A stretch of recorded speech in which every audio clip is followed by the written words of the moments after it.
When Aja from the Gambia patrols protection of civilians or POC sites on a daily basis, children and adults alike mob her singing songs in her praise. Nyagua, Nyagua, Yori, Yori, South, South Sudani, Yori, Yori, Nyagua, Nyagua, Yori, Yori, Fimangolia, Yori, Yori.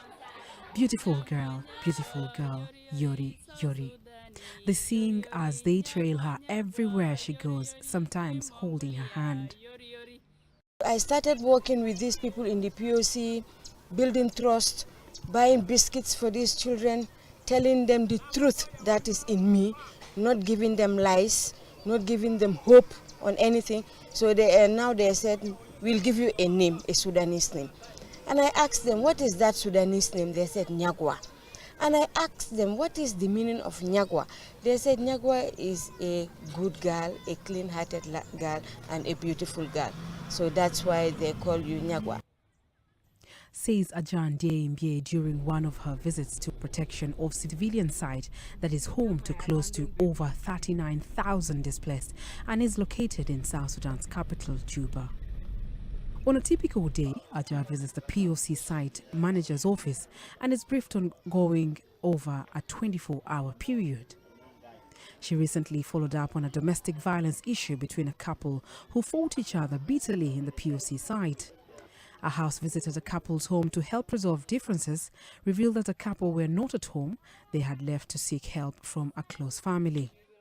Return visits always yield fruitful conversations and amicable solutions. The visits are always in the company of camp managers. Culprits are sometimes asked to report as community centers where several desks are available to sit at to discuss and resolve matters. Doreen Mazumba Malambo from Zambia is another female police officer. She joined the mission in South Sudan in April 2016. 3 months after her arrival, conflict erupted in South Sudan's capital, Juba. Her main responsibilities at the moment include training a section of country's police on issues pertaining to gender-related violence.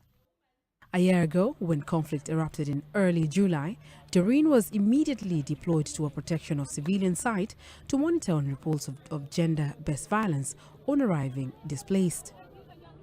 I saw it to be fit for me to help in any way I could as a mother, because back home, I would love to see my children being safe or being at peace all the time.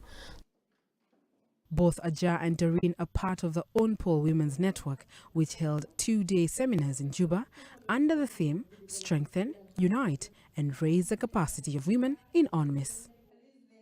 With about 70 participants drawn from across South Sudan, the female police peacekeepers heard that they should take up leadership positions so as to serve as role models to communities living in POCs. Speaking to participants, the head of the UN mission in South Sudan said that female police can relate to women and children with ease.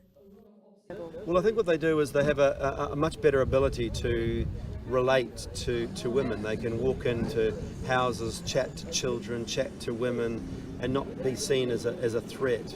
Women will open up to them and tell them about the problems, particularly the sexual brutality here, talk about that sort of thing with them. That's hugely important in the society. Plus they're role models for many of the women out there in those POCs that perhaps thinking about what they can do, and they see our women walking around and say, this is a future that I might like. David Shearer also said that additional female UN police officers would be deployed to UNMISS to strengthen relations with displaced communities across the country. Speaking on the first day of the event, the Undersecretary in the Ministry of Gender, Child and Social Welfare, Esther Ikere, shone a line on how the conflict has affected women in South Sudan. I give them a general overview of what is happening with regard to sexual and gender-based violence, because we know very well that sexual and gender-based violence is at crisis level in South Sudan because of the shortcomings in the judicial system. But at the same time, conflict-related sexual violence is also predominant in conflict-affected states. And UNPOL police are there every time and then in those conflict-affected states. If they're not aware about the situation, they don't know the magnitude of the problem, then they will not be in position to address it.